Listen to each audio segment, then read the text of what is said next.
সুপ্রিয় দর্শক, আপনাদের স্বাগত আমাদের আলোচনা শোনার জন্য। আপনার বয়স 50 নাকি 60 নাকি 70, ইট ডাজন্ট ম্যাটার।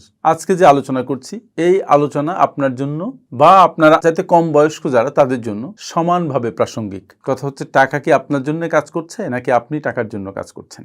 আমেরিকার একটা তথ্য দেই, সেখানে প্রতি 10 জনের মধ্যে 7 জনই কিসের উপরে চলে জানেন? গভর্নমেন্টের যে সিকিউরিটি আছে না, গভর্নমেন্টের ভাতা, দ্যাট ইজ সোশ্যাল সিকিউরিটি। এই সোশ্যাল সিকিউরিটি হচ্ছে তাদের একমাত্র অবলম্বন। 10 জনের মধ্যে 7 জন, মানে 70%। Can you imagine?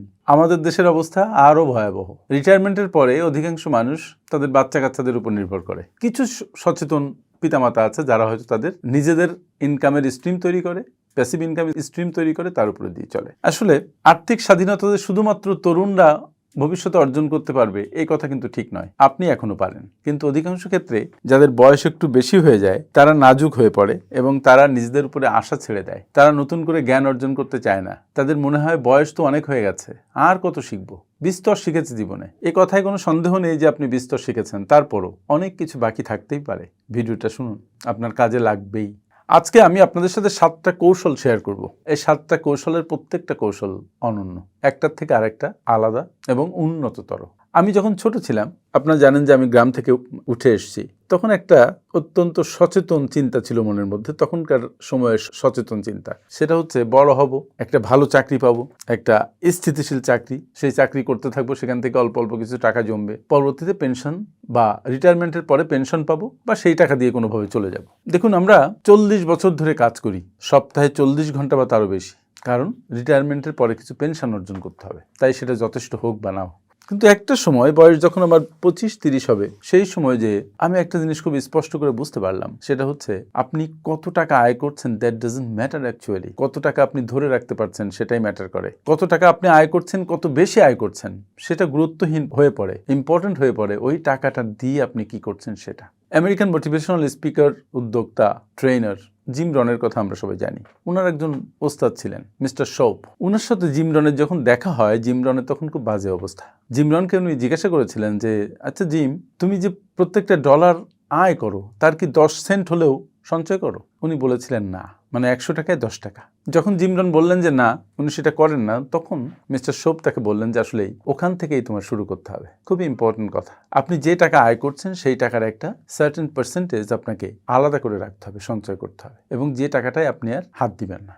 এবং এই যে সঞ্চয় করতে হবে, এটাই হচ্ছে আপনার প্রধানতম নীতি। আপনি যদি 1 লাখ টাকায় চলতে না পারেন, তাহলে আপনি 1,20,000 টাকায় চলতে পারবেন না। আবার যদি আপনি 90,000 টাকায় চলতে না পারেন, তাহলে 1 লাখ টাকায় চলতে পারবেন না। আমি আমার 25-30 বছর বয়সের সময়টার কথা বলছিলাম, যে যখন আমি আর্থিক স্বাধীনতা এই শব্দটা শুনি নাই, কিন্তু আর্থিক সাক্ষরতা এই জিনিসটা যখন একটু একটু করে শিখতে শুরু করলাম, তখনই বুঝতে শুরু করলাম আসলে যে আপনার সম্পদ দুর্ঘটনাক্রমে আপনার কাছে আসে না। এর জন্য আপনাকে অ্যাকশন নিতে হয়। আপনার যে সম্পদ আপনার কাছে আসে সেটা হচ্ছে আপনার মাইন্ডসেটের কারণে, আপনার সঠিক অভ্যাস পরিপালনের কারণে এবং সঠিক মানসিকতা ধারণ করার ফলে।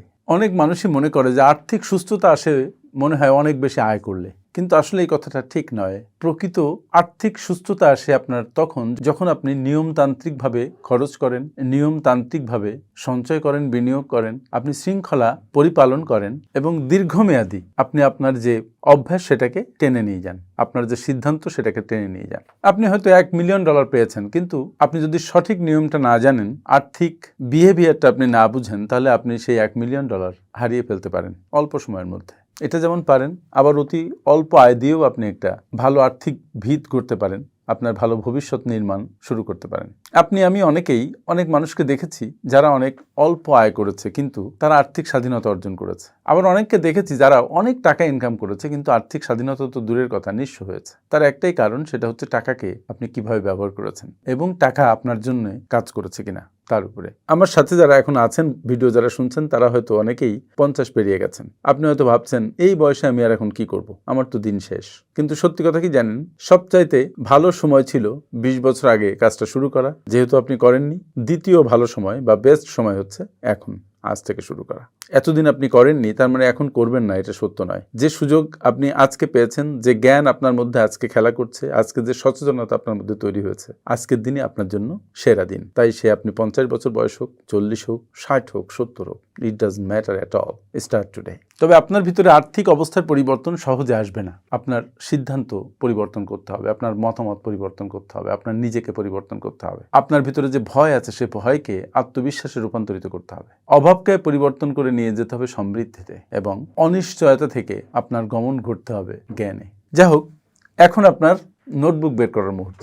আপনি একটা নোটবুক বের করুন এবং আমি কয়েকটা কৌশলের কথা বলবো, সেই কৌশলগুলো নোট ডাউন করুন। আপনার জীবন আজ থেকে পাল্টাতে শুরু করুক। আপনার জীবন অন্যের খেয়াল খুশি মতো না চলুক, আপনার মনের খেয়াল খুশি মতো না চলুক। আপনি আপনার জীবনকে শৃঙ্খলার মধ্যে নিয়ে আসেন। আপনার জীবনের সমৃদ্ধির জন্য আপনার মনকে তৈরি করে মনকে কাজে লাগান। আপনার জীবনকে অবহেলায় নষ্ট হতে দিবেন না। 7টি কৌশলের কথা আমি বলেছিলাম। প্রথম যে কৌশল সেটা হচ্ছে সঞ্চয়ের শৃঙ্খলা, 70-30। আমি একবার এই ভিডিওতে বলেছি যে 100 টাকায় 10 টাকা সেভ করার কথা। প্রথমেই বলেছিলাম 100 সেন্টের মধ্যে 10 সেন্ট সঞ্চয় করা হয়েছে কিনা। এখন আমি বলছি যে 70-30 রুলটা দেখুন ফলো করতে পারেন কিনা। আপনি যে আয় করবেন তার 70% আপনি বাঁচতে শিখুন। যদি 1 লাখ টাকা আয় করেন তাহলে 70,000 টাকায় বাঁচতে শিখুন। বিশ্বাস করুন যে আপনি যদি 70,000 টাকায় বাঁচতে না পারেন তাহলে আপনি 1 লাখ টাকাও বাঁচতে পারবেন না। ইট is not about the amount of money, it is about the framework of your mindset, about the style of your mindset.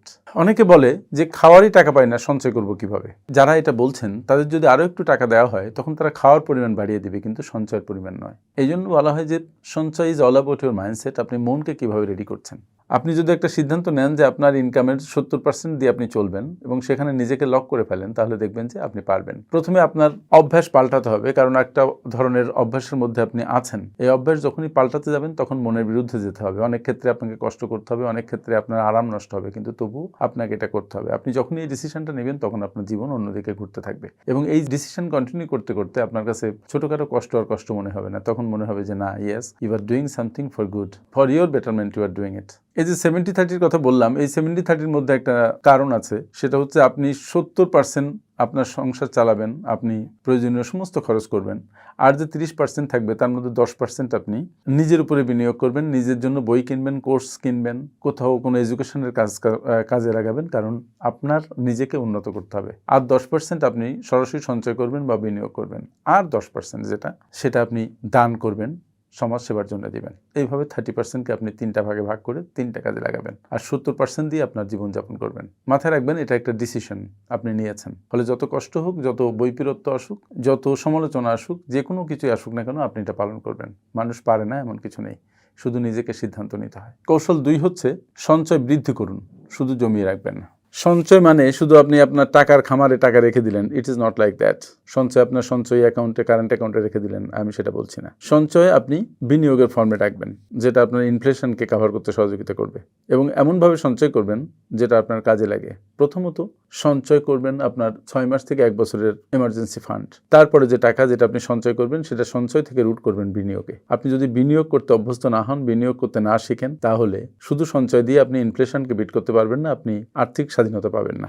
যখন আপনি বিনিয়োগ করবেন এবং লম্বা সময় ধরে এই বিনিয়োগের প্রক্রিয়াটা চলতে থাকবে, তখন কম্পাউন্ডিংয়ের জাদুর স্পর্শ আপনি পাবেন এবং আপনার সম্পদ খুব দ্রুত বৃদ্ধি পাবে। তবে যত লম্বা সময় ধরে আপনি বিনিয়োগ করবেন তত বেশি আপনার সম্পদের পরিমাণ বাড়বে, বেশি হারে বাড়বে। এই জন্য আপনি প্রতি মাসে ইনকামের একটা পার্ট বিনিয়োগের অভ্যাস করুন। Please do it. It is not for me but for you and your family. 3 number কৌশল হচ্ছে আর্থিক জ্ঞানকে অগ্রাধিকার দিন। আমাদের এখন বর্তমান সময়ে কেউ জ্ঞান অর্জন করতে চাইলে যে কোনো জ্ঞান সে যে কোনোভাবে অর্জন করতে পারে। জ্ঞান ইজ ওপেন নাও। বাট আপনার প্রথম যে জ্ঞানটা দরকার সেটা হচ্ছে আর্থিক ম্যানেজমেন্ট সংক্রান্ত জ্ঞান, আর্থিক লিটারেসি সংক্রান্ত জ্ঞান। এই ক্ষেত্রে ফিনফ্যাক্টস, ফাইন্যান্স মেন্টর আমার চ্যানেল, এর মাধ্যমে আপনার আর্থিক লিটারেসি আপনি জানতে পারেন। অসংখ্য ভিডিও আছে আমার পত্রিকায় লেখা অনেক আর্টিকেল আছে, সেখান থেকে আপনি জানতে পারেন। তাছাড়া আমি মাঝে মাঝে কোর্স করাই, প্রতি মাসে একটা করে কোর্স আমাদের যায়। সেই কোর্সে আপনি এনরোল করে আর্থিক লিটারেসি সম্পর্কে জানতে পারেন। সেখানে আপনি জানতে পারেন সঞ্চয় সম্পর্কে, বাজেট সম্পর্কে, জানতে পারেন আর্থিক প্ল্যানিং সম্পর্কে, জানতে পারেন বিনিয়োগ সংক্রান্ত বিষয়ে, শেয়ার মার্কেট সংক্রান্ত বিষয়ে,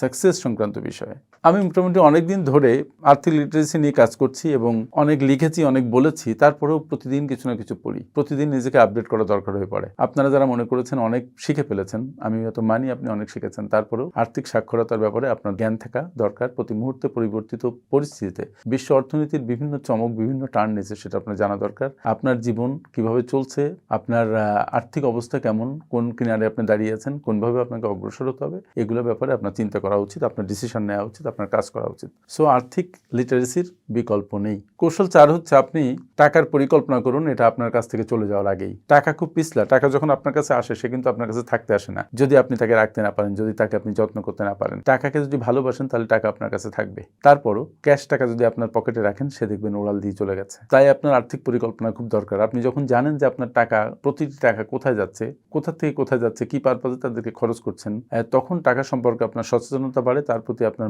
মায়া মমতা জন্মায় এবং টাকাকে আপনি আপনার কাজে লাগাতে পারেন। তাই টাকার পরিকল্পনা করুন। টাকার পরিকল্পনা যখন আপনি করবেন তখন সেই পরিকল্পনার মাধ্যমে আপনি আপনার ইনস্ট্যান্ট গ্র্যাটিফিকেশন যেমন পাবেন, ঠিক তেমনি লং টার্ম একটা পরিকল্পনার স্বাদ পাবেন এবং দুটোর মধ্যে একটা ভারসাম্য তৈরি করতে পারবেন। 5 নম্বর কৌশল হচ্ছে শুধু সঞ্চয় নয়, সম্পদ তৈরি করুন। সম্পদ তৈরি করার অর্থ হচ্ছে আপনি সঞ্চয় যদি ব্যাংকে ফেলে রাখেন, ইট উইল নট গ্রো। এটা যেটা গ্রো করবে তার চেয়ে বেশি হারে গ্রো করবে আপনার ইনফ্লেশন। সম্পদ যখন তৈরি করবেন তখন সেই সম্পদ আপনাকে টাকা দিবে। তার মানে আপনি টাকার জন্য কাজ করে টাকা পাইল আপ করে সম্পদ করেছেন, সেই সম্পদ এখন আপনাকে টাকা দিচ্ছে। তার মানে টাকা আপনার জন্য ওয়ার্ক করছে। You need to make your money work for you. সম্পদ সেটা নয় যেটা আপনার পকেট থেকে টাকা বের করে দেয়, বরং সম্পদ হচ্ছে সেটা যেটা আপনার পকেটে টাকা ঢুকায়। তার মানে সম্পদ আপনার ক্যাশ ইনফ্লো ঘটায় আপনার জীবনে। তাই real estate, bond, stock market এগুলো সবই আপনার পকেটে টাকা আনতে সহায়তা করে। So be very prudent in managing your fund, in making your plans. কৌশল 6 হচ্ছে ব্যক্তিগত আর্থিক রেকর্ড এবং অ্যাকাউন্টেবিলিটি মেনটেন করা। আপনার ব্যবসার জন্য যেমন ব্যালেন্স শিট তৈরি করা দরকার, ব্যবসার হাল হকিকত বোঝার জন্য আপনার ব্যক্তিগত জীবনের জন্য ঠিক সেরকম ব্যালেন্স শিটের প্রয়োজন। এজন্য আপনার ব্যক্তিগত অর্থ কোথায় যাচ্ছে কি না যাচ্ছে তার একটা রেকর্ড রাখুন। আপনি বাজেট করুন, বাজেটকে রিভিউ করুন, আপনার আর্থিক প্ল্যান করুন, বাজেটের সাথে আর্থিক প্ল্যানের একটা অ্যালাইনমেন্ট করুন, আপনি রিটায়ারমেন্ট প্ল্যান করুন, রিটায়ারমেন্ট প্ল্যানের সাথে আপনার খরচ এবং সঞ্চয় এবং বিনিয়োগের অ্যালাইনমেন্ট করুন। আপনি যখন প্রতি মাসে আপনি আপনার নিট সম্পদের হিসাব করেন, আপনি আপনার নেটওয়ার্থের হিসাব করেন, তখন আপনি বুঝতে পারেন যে আপনি আসলে কোন দিকে যাচ্ছেন, আপনার অ্যাসেটের পরিমাণ কমছে নাকি বাড়ছে। আপনার অবশ্যই লক্ষ্য থাকবে প্রতি মাসে যেন আপনার নেট অ্যাসেটের পরিমাণ বাড়তে থাকে। যদি বাড়তে থাকে তখন আপনি বুঝবেন যে ইয়েস, আপনি আপনার প্রতি সুবিচার করছেন, আপনি নিজের প্রতি অ্যাকাউন্টেবল। আপনার যে পরিমাণ খরচ করার কথা সেটাই করছেন, যেটা করার কথা না সেটা করছেন না। আপনি আপনার আর্থিক রূপরেখা, আপনার রোডম্যাপ আপনি ঠিক করে নিয়েছেন এবং সেই অনুপাতে আপনি আপনার জীবন ধারণ করছেন।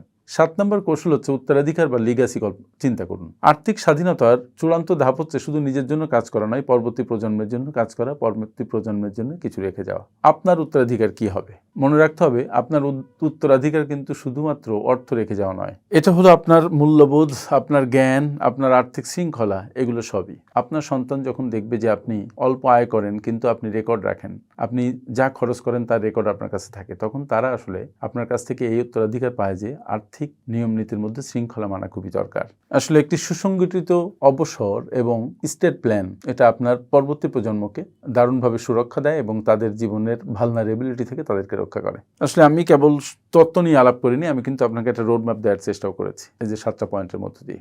এখন আমি আপনার 7 দিনের একটা অ্যাকশন প্ল্যান দিতে চাই। প্রথম দিন আপনার সমস্ত আয় ও ব্যয়ের রেকর্ড তৈরি করুন। দ্বিতীয় দিন আপনার নিট সম্পদের হিসাব করুন। ডে 3 আপনি 70-30 রুলকে বুঝুন এবং ফলো করুন। 70-30 রুল দিয়ে একটা বাজেট তৈরি করুন। ডে 4 একটি বই যেমন the art of personal finance management আর আমি কি এক কাপ কফি খাবো না কিনুন, সংগ্রহ করুন, কোনো অনলাইন কোর্স বেছে নিন অথবা অন্য যে কোনোভাবে হোক আর্থিক শিক্ষা শুরু করুন। ডে 5 আপনার সবচাইতে ছোট ঋণ বা দুর্বল যে দায় আছে সেটাকে চিহ্নিত করুন এবং সেটা অ্যাডজাস্ট করার প্রক্রিয়া শুরু করুন। ডে 6 সঞ্চয়ের জন্য একটি স্বয়ংক্রিয় ব্যবস্থা গ্রহণ করুন, অটোমেটিক ট্রান্সফার, এই ব্যবস্থা আপনি চালু করে দিন। ডে 7 একটি দীর্ঘমেয়াদী বিনিয়োগ লক্ষ্য তৈরি করুন এবং পরিপালন শুরু করুন। মনে রাখবেন সাফল্য কোনো সংখ্যা বা কোনো ঘটনা নয়, এটা হচ্ছে একটা জীবনের ধারা, এটা একটা অভ্যাস। Success is not a destination but a journey, but the journey should be joyful. আপনি যে কোনো বয়সেরই হন না কেন, আজ থেকে ডিসিশন নিন যে আপনার জীবন এখন থেকে হবে নতুন, রঙিন। আপনার জীবনকে আপনি আর ব্যর্থ হতে দিবেন না, যা হয়েছে হয়েছে। From today you are leading a new life. আমার সাথে এতক্ষণ থাকার জন্য অনেক অনেক ধন্যবাদ। আসসালামু আলাইকুম।